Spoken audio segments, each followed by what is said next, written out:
Hello, my name's Adrian Goldberg and welcome to Byline Radio if you're listening live or on catch-up via the Byline Times podcast. This time, Britain's plan to send male refugees who cross the channel in small boats to Rwanda while their asylum claims are processed. The act of crossing the channel in a small boat will itself be criminalised, reports the Times. Asylum seekers who are allowed to stay in the UK while their claim is processed will be housed in a new generation of reception centres, where those who break the rules risk having their claims automatically disqualified. The headline, though, is all about sending people who are fleeing persecution thousands of miles away to Africa. And this is a measure that begs so many questions. Is the UK's asylum system racist, given the difference in treatment between those fleeing violence in places like Syria and Yemen and those leaving war-torn Ukraine? Will the scheme be value for money? How will asylum seekers themselves deal with being transported thousands of miles away? Is Rwanda, scene of a genocide in 1994 and home to numerous human rights abuses, a suitable destination? Will the scheme succeed in its stated aim of reducing the scale of cross-channel traffic, which saw 27 people drowned attempting to make the crossing from France in November? And finally, is this the ultimate dead cat story designed to distract attention from the Partygate fines levied on the Prime Minister and his Chancellor, Rishi Sunak? We've got an all-star lineup of experts to contribute, but as we go through, if you've got a question to ask or a contribution that you do want to make, and if you're listening live on your phone, then there is a little microphone icon in the bottom left-hand corner. You can tap that to request access, and we'll try and get you on to make your contribution or ask you a question. Let's start with Lou Calvey. Lou is from Refugee Action and has been tweeting vigorously about this today, an expert in refugees and asylum. Welcome along, Lou. How are you doing? Morning, Adrian. Reeling slightly from the news yesterday evening. It's obviously we've had a bit of a heads up that this was on the horizon. Preeti Patel's been pitching around trying to find a country that she can pay to accept our responsibilities for her, and now here we have it with the plans announced overnight for Rwanda. So pretty gutted, shocked, and a bit sickened. It's all a bit nauseating. What does it say to you about Britain's attitude to those fleeing persecution? It's to me it's very colonial. We're essentially pushing back our borders and sending people to Rwanda. It's got a real stench of racist colonialism to it. And ultimately, it's entirely self-defeating. I mean, you look at the Australian model, in addition to the hugely well-documented human rights abuses in Manus and Nauru, varying estimations on costs, but around 2 million per person per year. 2 million that the Australians are paying per person to essentially have all of their rights stripped away from them. Huge amounts of sexual assaults, sexual abuses, torture, inhumane detention, and we're going to transfer that to the UK and to Rwanda. So if you look at just the cost alone, even putting aside the human rights abuses, £2 million per person per day is a huge amount of money for the taxpayer to be paying. And I know that the government announcement are projecting a terrifically low amount of money. I have absolutely no doubt that that's incorrect. That budget is not correct because it doesn't build on any of the learning around offshoring that's happened to date, such as the Australian model, as I've said. So it's just going to be totally counterproductive. There is a problem in the UK in how we approach people seeking asylum. But that those problems will not be addressed through offshoring. We have an asylum system that is actually fairly low numbers when you look at the context across Europe. We take far less asylum seekers than Germany, than France. But we take far longer to make decisions, and we make those decisions incorrectly, leading to a huge number of appeals. What we need to be doing is investing in the asylum infrastructure, making better, quicker decisions, letting people have the right to work so that they can support themselves through that asylum determination process and have a dignified and safe journey through that asylum process. I can't see that offshoring will bring any practical solutions to the table of the problems that we're having in the UK, because all of those problems are about how we approach our asylum system. The problems are not in the numbers of refugees. You used a very striking phrase, Lou. You said that this has got a real stench of racist colonialism. What exactly do you mean by that? Well, frankly and bluntly, we know that it's unlikely we're going to be sending any white people to Rwanda. We know that these are going to be, in all likelihood, black and brown refugees that we're sending to Rwanda to rebuild their lives.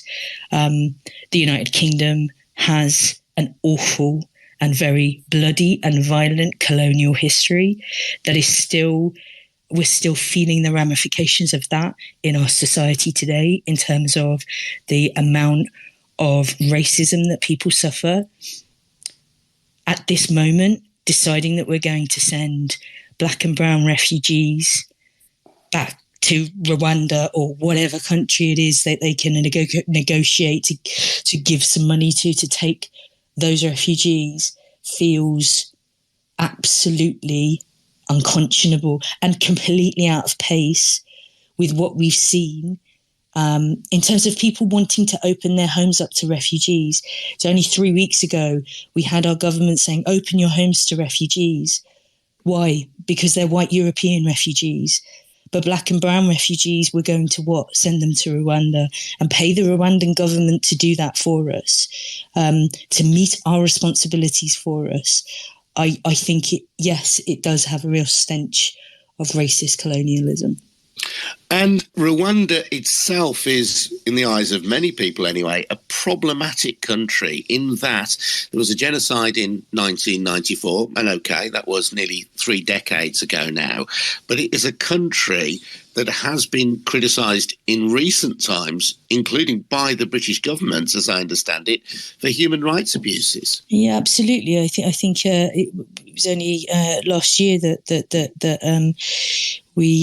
our government criticised human rights abuses, and also we have to think. The government have been careful to say, this is going to be single men that we're going to be offshoring. There's a narrative that single men aren't subject to torture. They are. We know that. We see that in our practice day in, day out. We see that single men are subject to torture in the same way that women can be. But also, in terms of LGBT rights in Rwanda, we know that it is not a healthy place for LGBT people to be. We know that there are refugees in the UK that are claiming asylum that are Rwandan nationality. So what are we going to do? Are we proposing that we're going to send single gay men to Rwanda and hope that they're going to rebuild their lives there? That's just terrifying and barbaric. I mentioned in my introduction, Lou, that 27 people died crossing the Channel in November. And if you were looking to give the benefit of the doubt to the government over this, you might say that measures are needed to try and discourage the flow of boats across the Channel, if only for the safety of those asylum seekers risking their lives. Absolutely. There is no doubt that we need to take action. when we have people risking their lives and dying in order to reach safety in the UK. Absolutely no doubt. But every single step proposed and explored by this government will ultimately just lead to more people being driven into the arms of people smugglers and making those dangerous crossings and making their own rafts and getting on them. The harder you make entrance to the United Kingdom, all that it will do is push up the cost that a people smuggler can charge a human being for passage to the United Kingdom. I mentioned earlier that our numbers are actually contextually very small. We know that there are specific reasons why people want to come to the UK. The government itself, its own research, the Home Office's own research has established that there are three principal factors driving people to want to come to the UK. And that's because they speak the language, they have family here, or for some reason, they think that they associate us with having a tradition of safety, which is questionable following last night's announcement. But that's the Home Office's own research. Now, they can announce plans to offshore to Rwanda, but it's not going to change those three principal factors. If people have family here, they are going to want to come. They will pay whatever it costs, whatever that human cost is.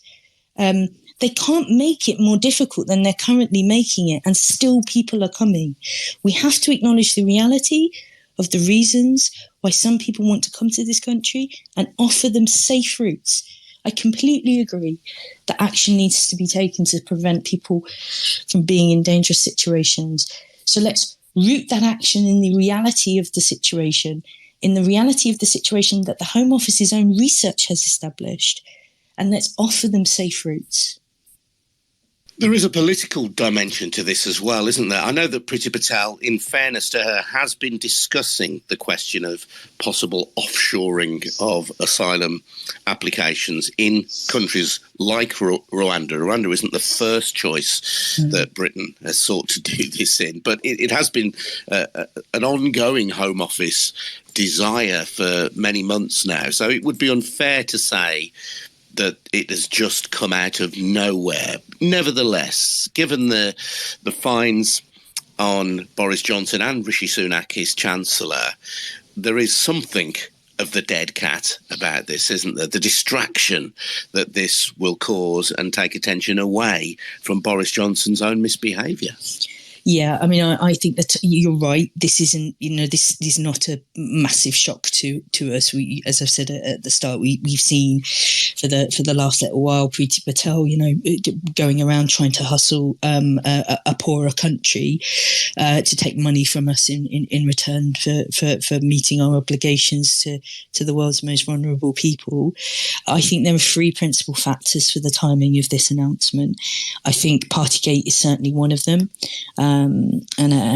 Finding a dead cat and how disgusting that the dead cat in this example is the world's most vulnerable people. And it always is. We see it time and time again. Most of the refugee sector was speculating heavily yesterday that we were due to see an announcement of this nature today, because you always know that whenever there's a need to move the headlines on, that refugees and vulnerable migrants will always be the ones that are punched down on, and that's a disgrace. So I definitely think there's an element of the dead cat here. I also think that local elections are looming. And I think that Boris Johnson knows that if he loses, and he loses badly in those local elections, that he'll have to go. And there is this perceived wisdom in our Conservative government that one needs to appease the far right somehow. We're seeing this tone of real far right racist rhetoric coming through to government policy, and I think we're seeing that here. And I think that's driving a lot of the need to make these announcements before those local elections to try and do some damage limitation on those elections. And again, I think that's an awful reflection of where government thinks the public narrative is and the public consciousness is around refugees. And honestly, I also think there's a desire. The third factor here is I think there's a desire to distract from its really quite woeful performance in offering safety to Ukrainians. Mm-hmm. And people who argue that government policy on this isn't racist, you look at the treatment and the welcome, and I think everybody at Byline Times and Byline Radio welcomes this, the welcome that is being offered to people from Ukraine, from war-torn Ukraine, but people who are predominantly white, who are being offered access to the UK, albeit through a rather complicated and laborious visa scheme of one description or another. But nevertheless, there is a welcome and there is a public mobilisation around this. As you say, the people who are likely to arrive from Syria, Yemen, other parts of the world are likely to be black, are likely to be brown. Those are the people who will be, or the men amongst them, who will be sent off to Rwanda for processing if this scheme goes ahead.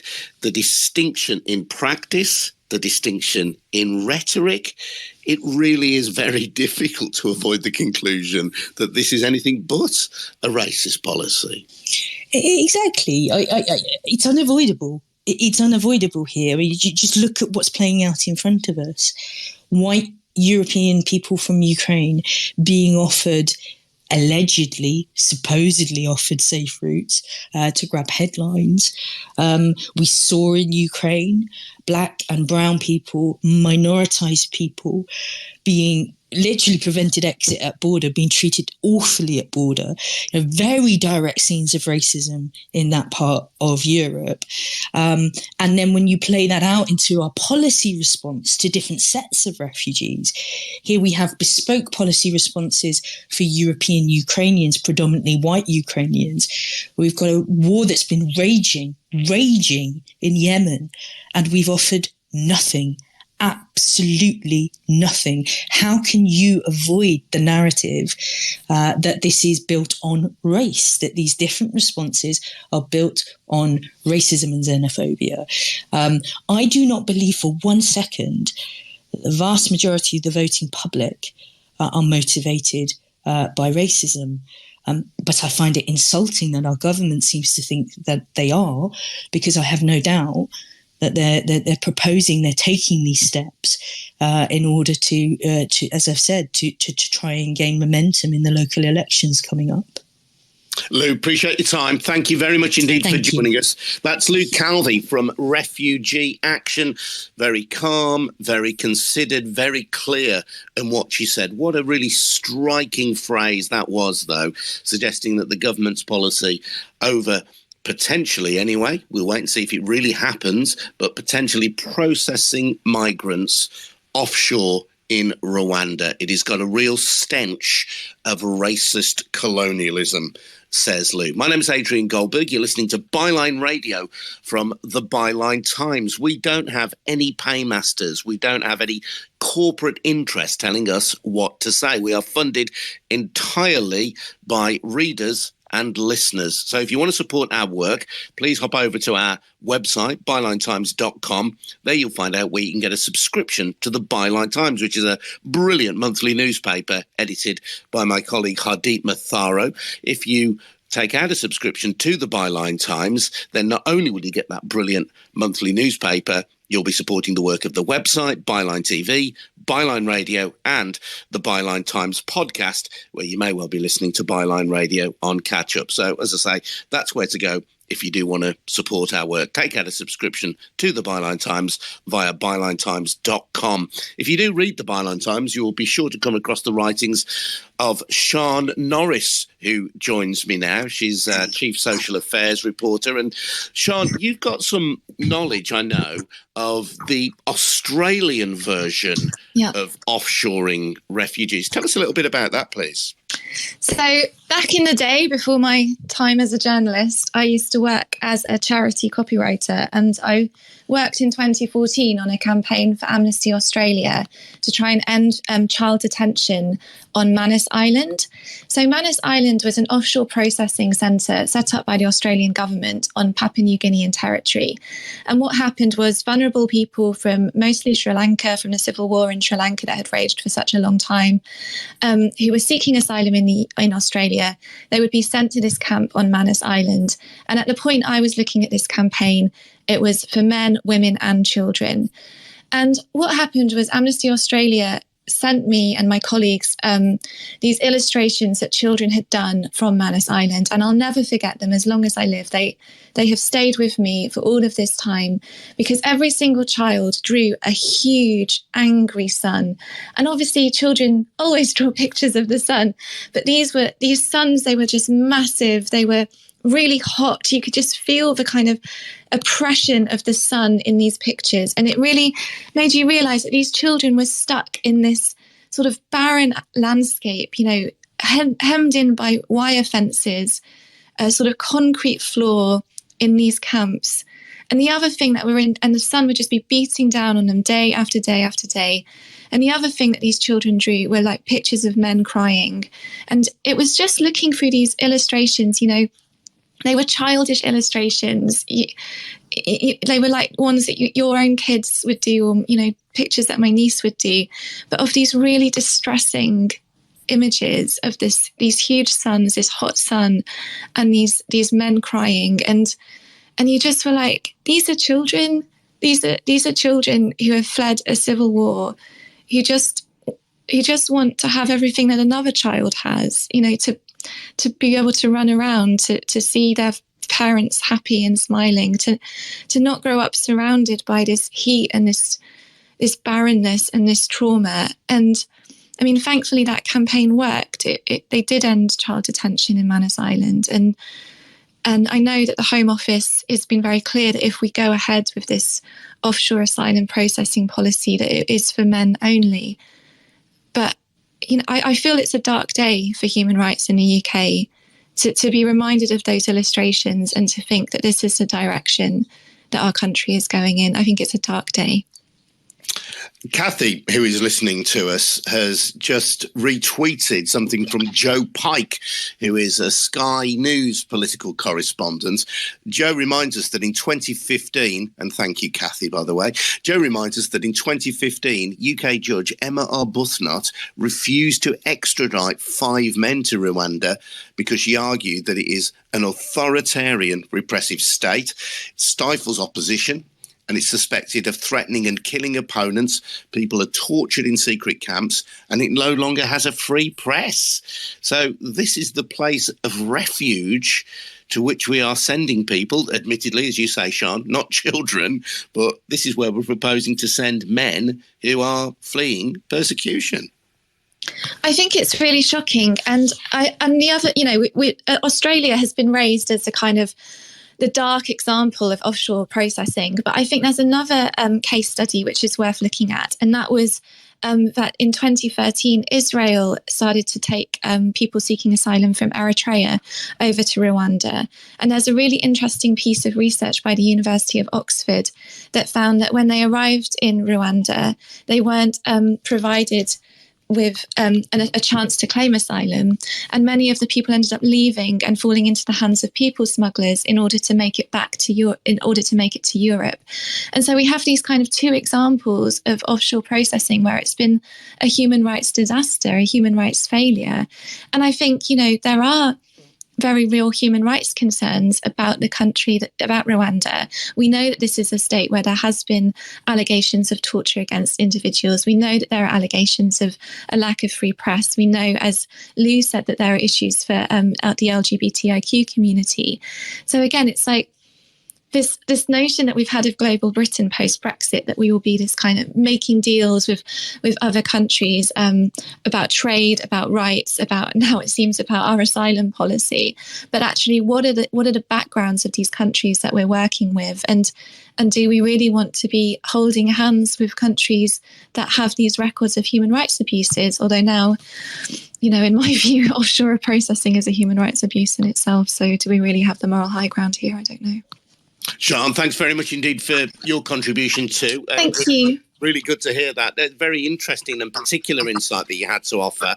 As I say, you can read Sian at Byline Times or at bylinetimes.com. Please take out a subscription to the Byline Times monthly newspaper. That supports all of our work in the Byline empire. Nobody owns us. No proprietor tells us what to say. There are no corporate interests telling us which direction to go in. We can report free from fear or favour, because we're funded by ordinary people like you. And an annual subscription to the Byline Times newspaper is just £39 a year. Let's speak to Bhavini Patel, who wants to join in. Hello, Bhavini. How are you doing? Yeah, good morning. I'm okay. Really saddened to hear the news of what this government is trying to pass as a policy. What I really wanted to kind of bring to this space is that when we talk about this, is to remember always to remind people that this is a distraction policy. This government is about to fall with the fines that they had issued in the last couple of days. And they've thrown in something so fearful, so abjectly horrifying that they're hoping that we will be distracted and not hold them to account. So my call here is make sure we frame this as that we have a broken democracy in this country. We have a broken government.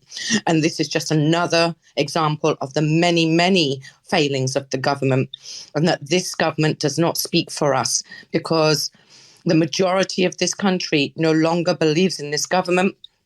And this is where we need to be putting all our efforts in making sure where does the power lie and where does the blame lie across, from migrant streams, from the Nationalities and Borders Bill. We haven't even passed this toxic Nationalities Borders Bill, and look what they're showing us exactly what they're planning to do with that bill, from this migrant stream to Rwanda. This will legitimize any actions going forward. So the Nationalities and Borders Bill, the Police Crime Sentencing Bill, these are two major bills that are coming through that will mean that they will no longer have to consult any people. They will just be able to enact a migrant stream that they're trying to propose here without actually proposing, and just implement. So it's all for us to remember the wider implications of how this government is operating. And it is essentially a broken society. We have a broken government who has broken society, and they do not speak for the people. They are speaking for corporates and their own self-interest. And whilst we keep getting distracted, because I'm completely triggered this morning with this new Rwanda migrant scheme that they're trying to propose. And they know that. They know that we will run to every issue that they try and present. But let's be clear, it's this government, no individual in the government. We don't want just Boris out. We don't want just Priti Patel out. We want this government out. And thank you for listening. Thank you for being here, Byline Times, because without you, a voice like mine wouldn't necessarily be heard. So thank you. Oh, Bhavini, it's been great to speak to you and hear from you, and thank you for joining in, and please do so again. I will go to Nazma in just a moment. Nazma, just bear with me a second, though, because we've been joined by Zoe Gardener. Excuse me. We've been joined by Zoe Gardener from the Joint Council for the Welfare of Immigrants, and I know that today is an extremely busy day for people like Zoe, with all sorts of media organisations after her, and after people like Lou Calvey as well. So please forgive me if I go first to Zoe. Zoe, welcome along. Great to have you with us. Hi there. Lovely to be back with you. It's been... we try to be fair on Byline, but we also try to be honest, because that's the job of journalism. Taking a fairness point, as it were, the government argues that we've had a number of deaths, 27 deaths in November, of people crossing the channel, and that what they're trying to do is choke off the demand amongst people seeking to come to Britain, who therefore are risking their lives in the channel, and who are at the same time as well making themselves vulnerable to people smugglers. Is there something to that argument? No, there isn't. There's no evidence to support it whatsoever. And I can explain in a few ways why that won't work. So to start with, we have precedent for this decision. So there's no new ideas under the sun, and there's certainly no new ideas in Priti Patel's brain. This actually has been done before. Israel has had an agreement exactly like this in place with Rwanda since 2013. And so we have plenty of evidence of how it actually works. And what happens is when refugees are sent to Rwanda from Israel, they are arbitrarily detained. In many cases, they're beaten up. They're beaten up, especially if they are or are perceived to be part of the LGBT community. And eventually, of course, they don't stay in Rwanda. They pay smugglers in order to escape. Why would somebody who has gone through hell, who has risked their life, who has traveled through countries like Libya, where they may have been trafficked, where they may have been sold into slavery, where they may have been abused in all sorts of terrible ways, somebody who's risked their life by putting themselves onto a small boat in the Channel, why would they then shrug and say, okay, I'll stay in Rwanda for the rest of my life now?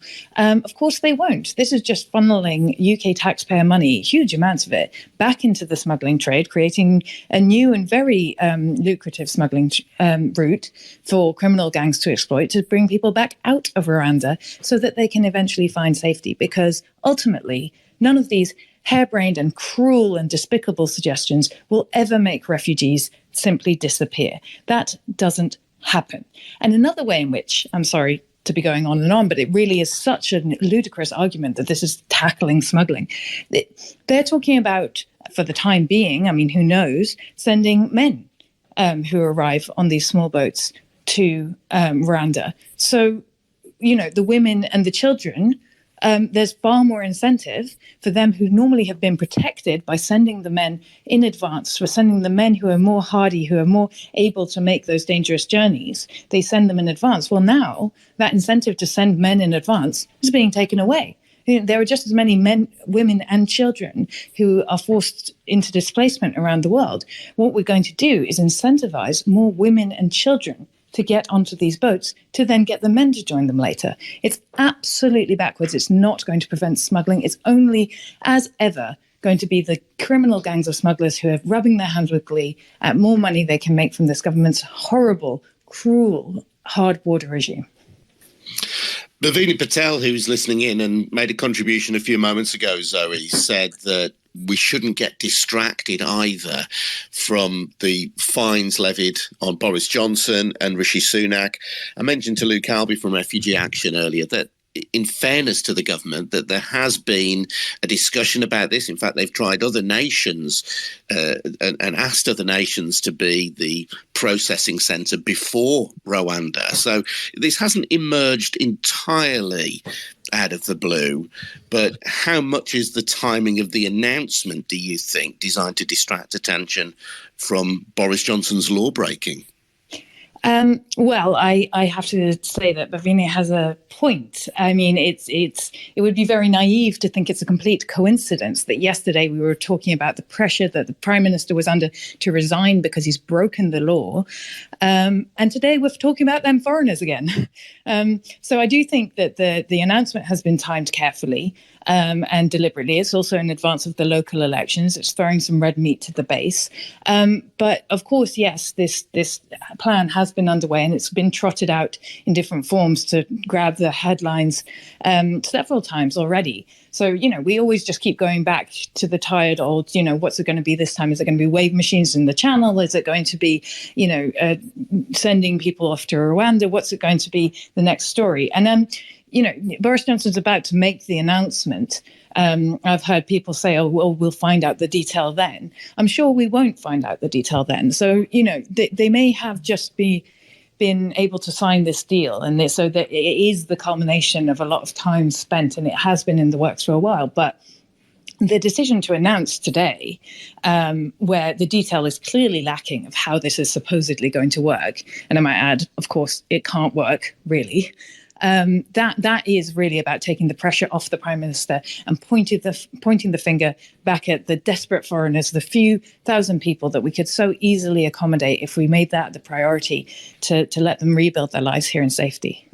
One final thought, Zoe, and this is an example of how the media works, really, the structure within which this news is released. I became aware yesterday late afternoon that Times Radio in particular was seeking guests for this story, and that presumably was because the Times newspaper had a leak. Because, I mean, this is not the kind of information that a journalist uncovers, as it were. It's not a dark secret. It was known that this was coming. So this, it seems to me, has come from a leak to the Times and therefore through to Times Radio. And the Times, you can't blame them if they're being given a jump on a government announcement. Of course, as journalists, they're going to be first with the news. But of course, then, because word gets out, other journalists get onto the story, and it then becomes the story, and it edges out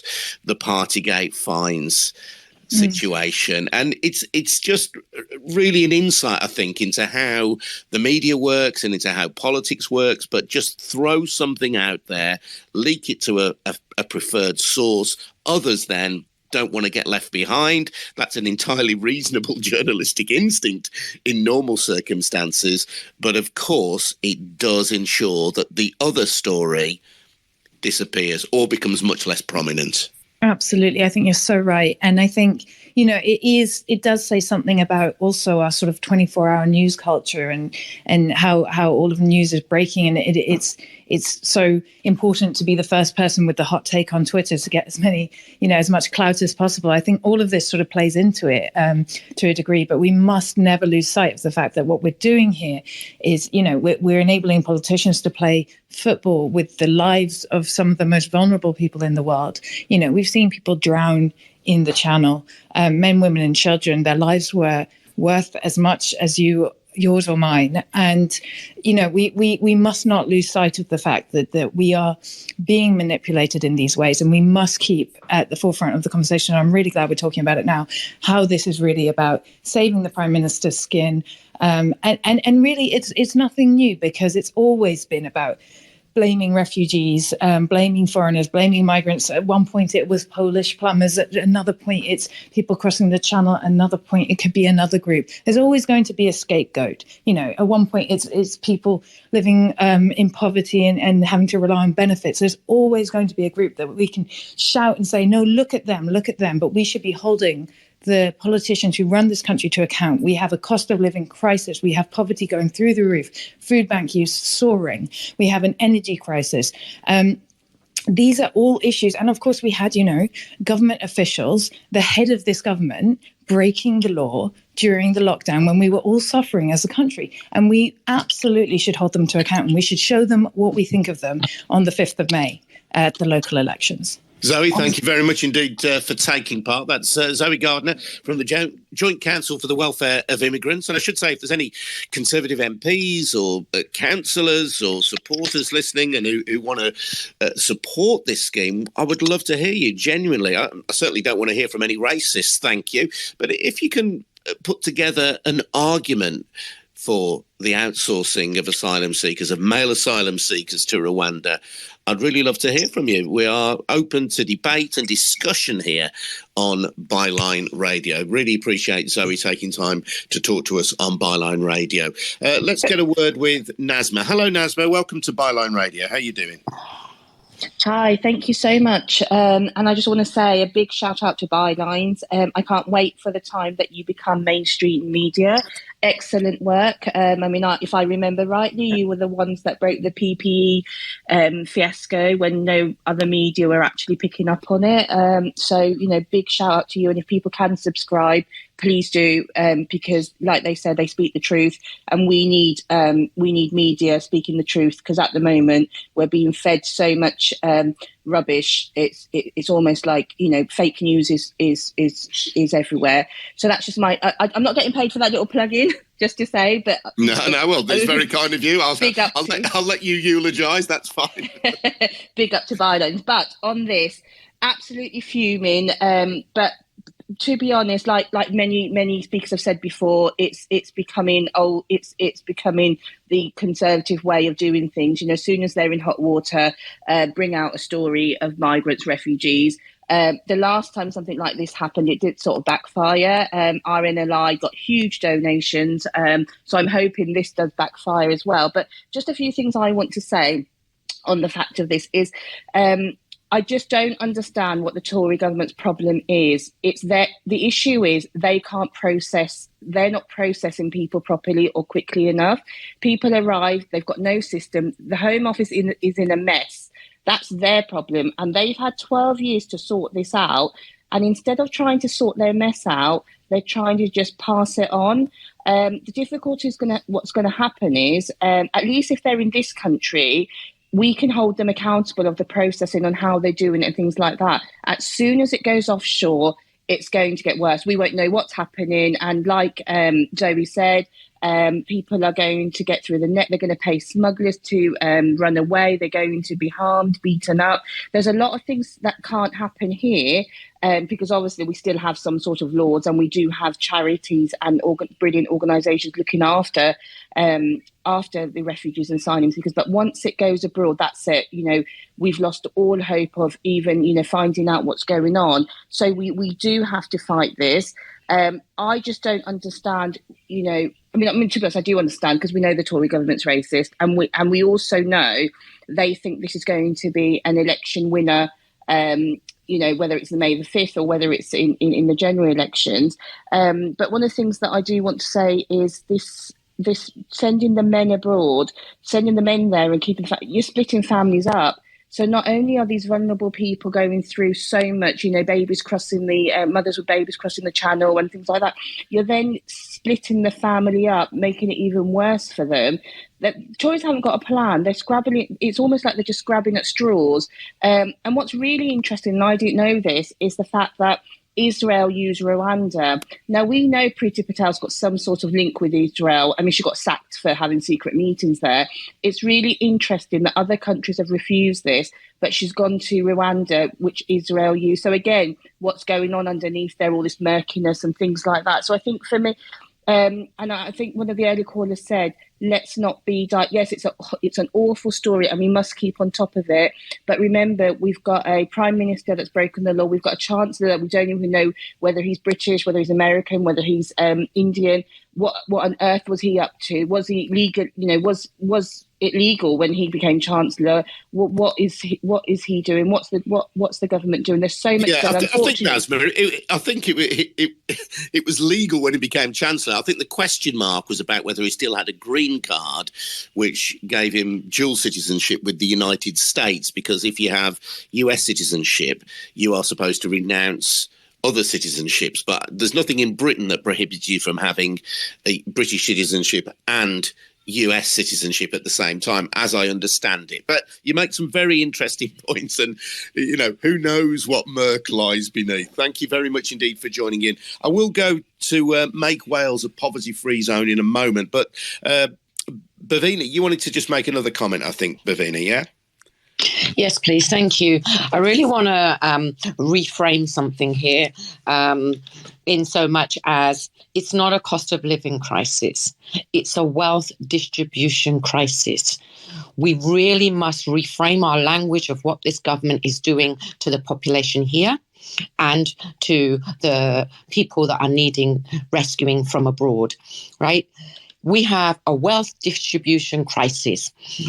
Our government is not a democracy. The people holding power are extracting wealth in billions of pounds continuously for every moment they remain in government. So we know that we have enough wealth in this country to look after everyone that's here, especially all of those amazing, beautiful humans in this country that are struggling. It is not a cost of living crisis. It's a wealth distribution crisis that has been put upon all of us, as well as migrants, right? We need to tie up this language and keep those centered, focused of the people that are doing the harm. And that is this Tory government. If we cannot keep focus here, they will continue to bring out different schemes.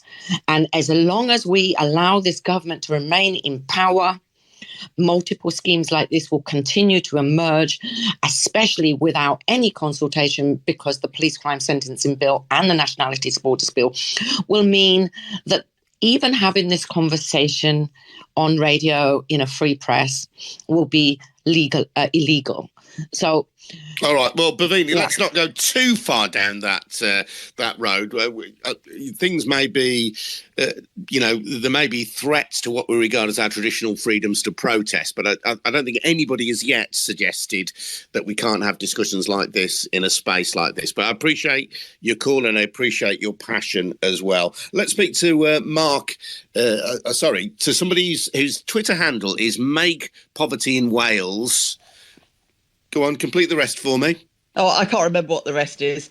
It's Make Wales a poverty-free zone or something like that. Yeah. What's your real name? Elspeth, is it? It's Elspeth Webb. Yes, I'm a retired professor of medicine, and I spent some time studying tropical medicine and working in Africa. And I was just very struck when I heard this policy, and it's not something I've heard people talk about. But Rwanda is a hollow endemic malarial area, which basically means that it's got high risk of malaria in all areas at all times of the year. Now, when I went to work in Africa, I had mosquito nets, good quality mosquito nets. I had malarial preventing drugs, and I had quick access to stronger drugs if I caught it. And even then, some of my colleagues, when I was working there, got quite ill. People who've grown up in these areas, they develop slow immunity through their lives. So by adulthood, they're pretty immune to malaria, not completely, but that has a price. They will have lost some of their peers who will have died, on the way to that journey of developing immunity.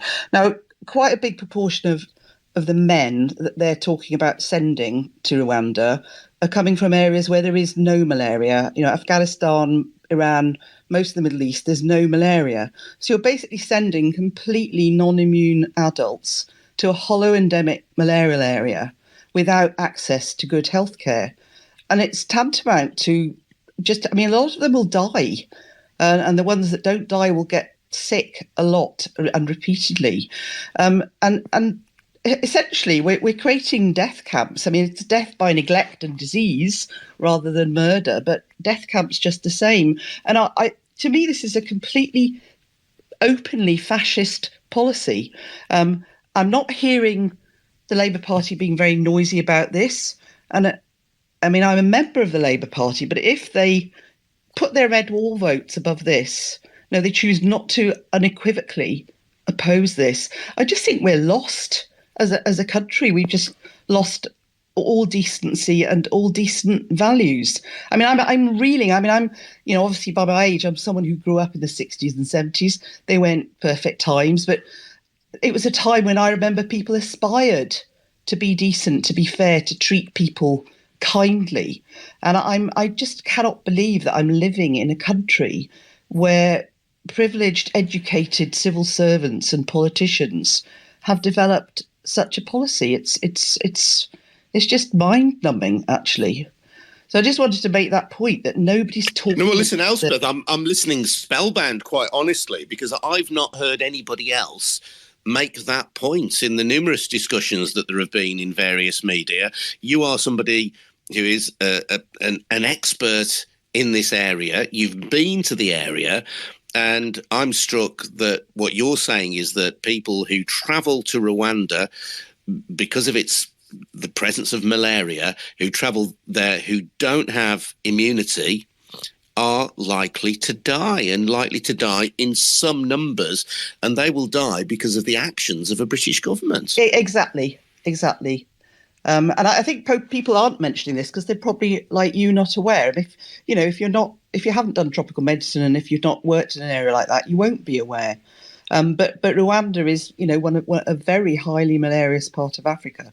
Bit like, the area, I didn't work in Rwanda, I worked in the coastal area of Kenya, but that's similarly an area with high malarial transmission throughout the year. And Rwanda, the whole of Rwanda's like that. And I don't know what to say, really. It's just horrifying.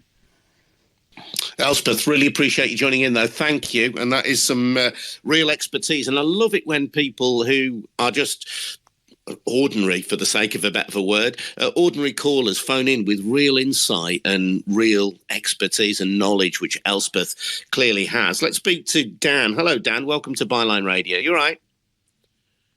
Sorry, Ben. Oh, hi. Yeah, thank you. My name's Ben. I'm involved in the Labour campaign for free movement. I just wanted to, I got the Twitter alert that this was on and I jumped in. So I've heard a couple of the speakers, but I might have missed some before. So excuse me if a couple of these things have been said already, but the first was just very quickly in response to something I heard as I was coming on the call, talking about, government ministers having green cards or dual national. I think we should be very careful about making those arguments, because we're surely the people that want to say that wherever you're from, whatever your your papers, your passport, you have political rights here. You have the right to speech, you have the right to vote, and you have the right to run for election. We should be fighting for that. In the same way as it's, obviously the government ministers for the Tories are not the underprivileged, but we should be careful of how those arguments bounce back on people who are more vulnerable or don't have those rights.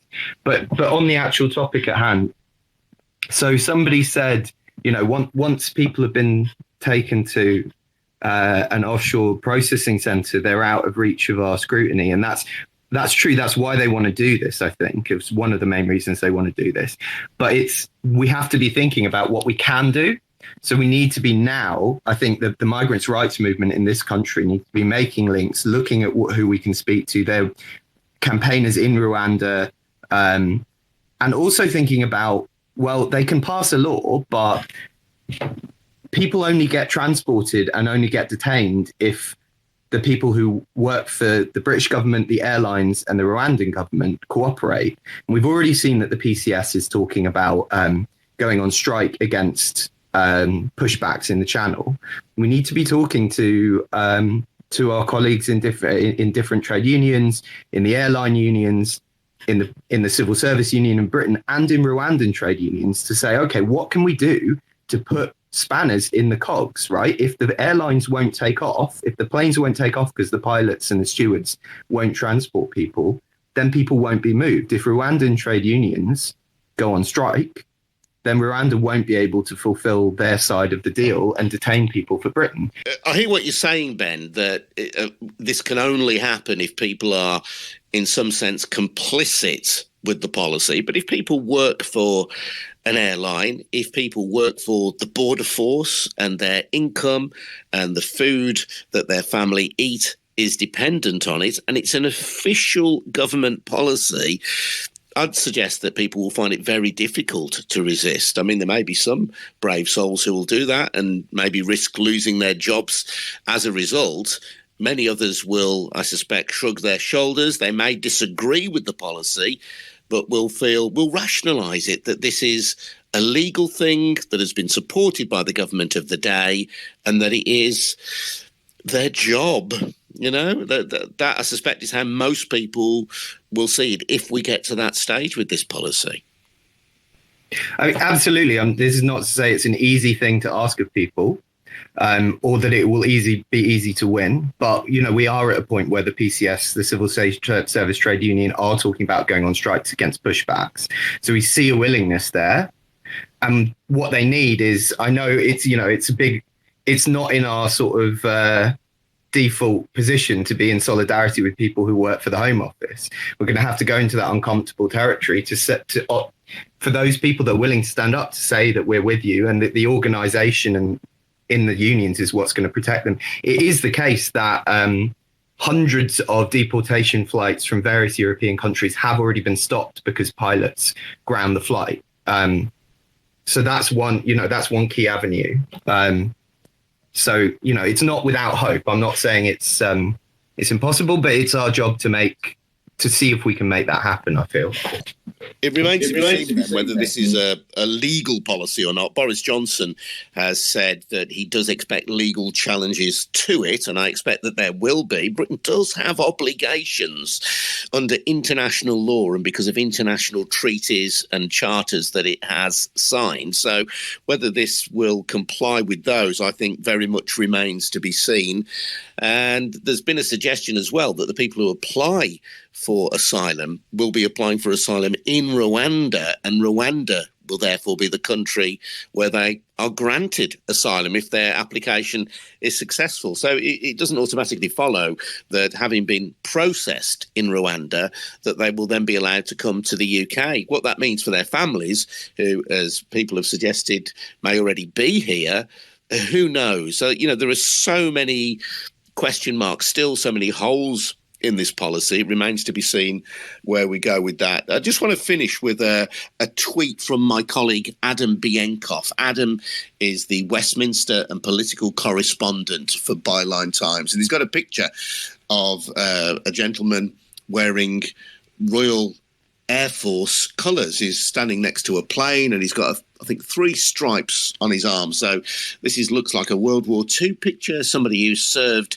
the United Kingdom in the Second World War. And Adam says, my granddad travelled thousands of miles from the terrors of a Siberian gulag in order to be welcomed into the UK. Under this government, he would instead have been shipped off to another camp in Rwanda, a country where people suffer arbitrary detention, abuse and torture. Really interesting insight from Adam. Thank you very much indeed to Ben. Thanks to Elspeth. Thanks to Bavini. And thanks to everybody who's taken part. Really appreciated the insight and the passion that so many of you have brought to this subject. Just to say, if you're listening on catch-up via the Byline Times podcast, do follow at Byline Radio on Twitter, because that's where you can hear our live discussions. And if you are listening live on Byline Radio, well, thank you very much indeed. The Byline Times podcast is produced by me, Adrian Goldberg, and Harvey White in Birmingham. And you can support our work by taking out a subscription to the Byline Times, a brilliant monthly newspaper. You get more details at our news-breaking website, bylinetimes.com. And if you take out a subscription to the paper, you'll be supporting fearless, independent journalism. So thanks very much indeed. We'll see you again very soon. Do follow at Byline Radio on Twitter for updates and when we're next going to be live. In the meantime, ta-da. I'll see you soon. Cheers now. Bye.